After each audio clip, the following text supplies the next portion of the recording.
Yasinta mulai membuka mata, namun tatapan matanya kosong. Hai sahabat, terima kasih sudah klik video ini, dan terima kasih juga buat semua sobat-sobat yang sudah mengirimkan cerita-cerita horornya via DM di Instagram aku. Terima kasih juga yang sudah support channel Yulia Black Official yang bakal setiap minggunya upload video-video terbaru, masih tetap video seputar horor. Jadi keep stay tune di channel aku setiap minggunya. Pada segmen kali ini, Yulia akan kembali membahas tentang pengalaman horor, fenomena kerasukan. Tapi sebelumnya please subscribe terlebih dahulu, jangan lupa nyalakan notifikasinya biar kalian bisa tahu kalau aku upload video-video terbaru, dan juga klik like dan share ke semua sosial media yang kalian punya. Oke, seperti apa fenomena kerasukan ini sob? Keep santuy. Fenomena kerasukan tentunya sudah tidak asing lagi bagi kita.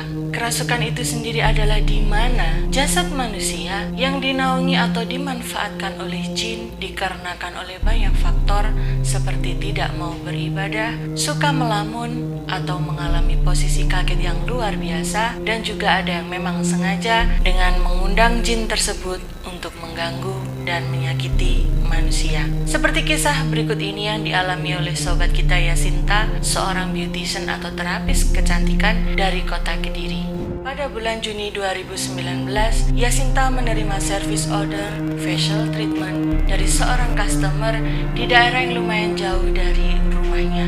Yasinta mengendarai sepeda motor seperti biasanya nih sob, namun di tengah perjalanan, Yasinta ini menabrak seekor kucing berwarna hitam yang membuat Yasinta kaget sambil berteriak. Lalu Yasinta berhenti dan melakukan pengecekan di sekelilingnya. Tak jauh dari tempat kejadian itu ada 3 orang paruh baya yang mendekati Yasinta seraya bertanya apa yang terjadi. Kemudian Yasinta pun menjelaskan bahwa ia tengah menabrak seekor kucing berwarna hitam. Akan tetapi, menurut pengakuan ketiga orang tersebut tidak melihat apa-apa dan hanya menyaksikan Yasinta berteriak dengan sendirinya. Yasinta pun tidak ambil pusing dengan kejadian itu. Dia cuma bilang, ya udahlah, ngapain juga dipikirkan. Beberapa hari kemudian, Yasinta mengeluhkan sakit kepala dan meriang, hingga memutuskan untuk beristirahat total dan menghentikan pekerjaannya. Sembari meminum obat dan beristirahat sejenak, Yasinta pun tiba-tiba tertidur dan tidak bisa dibangunkan lagi oleh seluruh anggota keluarganya. Segala upaya tengah dilakukan, namun Yasinta tetap saja tidak bangun. Akhirnya, dengan kondisi tidak sadarkan diri, Yasinta pun dibawa ke UGD Rumah Sakit Umum daerah setempat. Sampai 2 hari Yasinta tak kunjung sadarkan diri nih sob. Memasuki hari yang ketiga, Yasinta mulai membuka mata, namun tatapan matanya kosong. Kemudian Yasinta mengerang, meraung-raung, dan berteriak-teriak aneh. Dokter menyebutnya dengan gangguan syaraf yang menyebabkan Yasinta tidak sadarkan diri.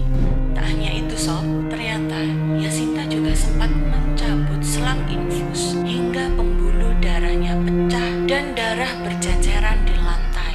Selang infus dicabut, lalu darahnya berceceran di lantai. Gak bisa kebayang. Akhirnya dokter dan tim medis lainnya nih sob mengikat tangan dan kaki Yasinta di atas bed dengan tujuan memudahkan penjagaan. Bahkan dengan posisi diikat pun Yasinta masih terus membanting-banting badannya di atas bed. Berikut adalah cuplikan video pasien Yasinta yang telah dipindahkan di ruang perawatan.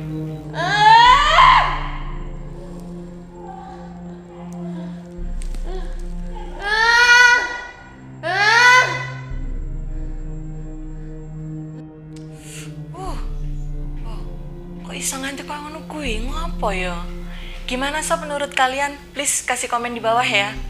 Di kamar tempat Yasinta dirawat ini kosong ya sob, dan baru terisi oleh Yasinta saja, dan masih ada 2 bed lagi yang belum terisi pasien. Yasinta hanya boleh dijaga oleh 2 orang anggota keluarganya. Dikala itu yang berjaga adalah kakak kandung Yasinta dan juga suami Yasinta. Kakak kandung dan suami Yasinta semakin bingung ketika melihat kondisi Yasinta yang masih terus saja berteriak-teriak aneh hingga mengganggu pasien-pasien yang berada di kamar lainnya. Yasinta baru bisa diam setelah disuntikan obat penenang oleh tim medis. Sampai akhirnya memasuki hari yang keempat, datang pasien baru penderita leukemia yang dirawat satu kamar dengan Yasinta dan menempati bed kosong persis di sebelah Yasinta.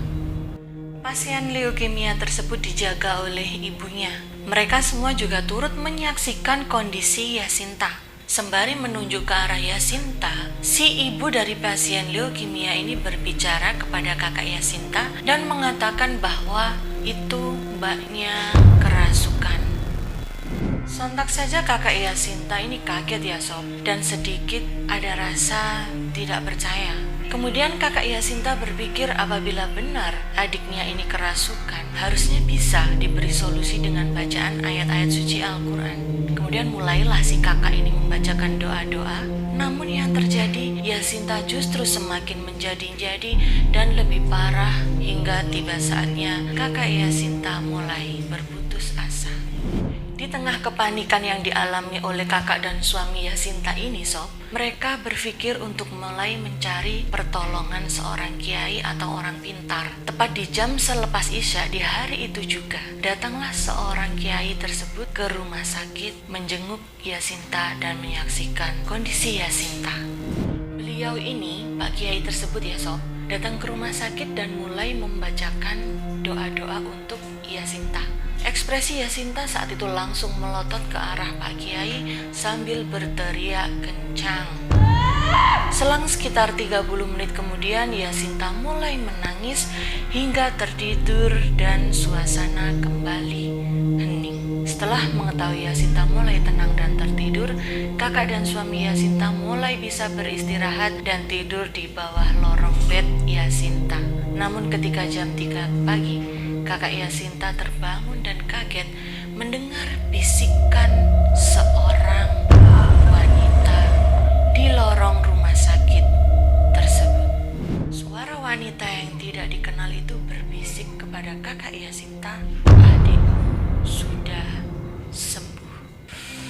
Ngeri banget ya, kan itu tidur di bawah lorong di bednya Yasinta beristirahat nih sob. Ketika beristirahat itu kakak Yasinta mendengar kayak semacam bisikan apa ya, bisikan gaib mungkin ya. Itu bilang kalau adikmu sudah sembuh.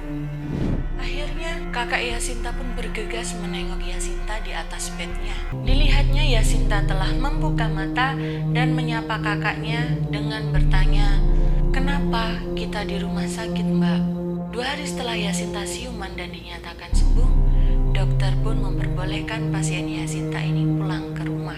Selepas beristirahat, Yasinta dan kakaknya mendatangi rumah kiai yang pernah menolong sewaktu di rumah sakit. Mereka bertanya sebenarnya apa yang terjadi Pak Kiai. Lalu beliau menjelaskan bahwa roh atau sukma Yasinta disandera oleh jin yang menyamar sebagai kucing hitam yang tempo hari pernah ditabrak oleh Yasinta, dan jasad Yasinta dirasuki jin yang dikirim oleh orang jahat yang berniat menyakiti dan membunuh Yasinta. Sobat Yasinta ini salah apa sampai ada yang tega mau membunuh seperti itu ya? Please komen di bawah ya sob, barangkali ada yang punya pengalaman yang sama. Oke, sekian dulu cerita horor kali ini. Jangan lupa untuk sobat-sobat semuanya untuk senantiasa mendekatkan diri kepada Yang Maha Kuasa agar kita semuanya diberikan perlindungan. Silahkan kirimkan ide-ide menarik kalian. Kira-kira apa lagi yang perlu aku bahas di segmen selanjutnya. Oke, see you next video. Bye.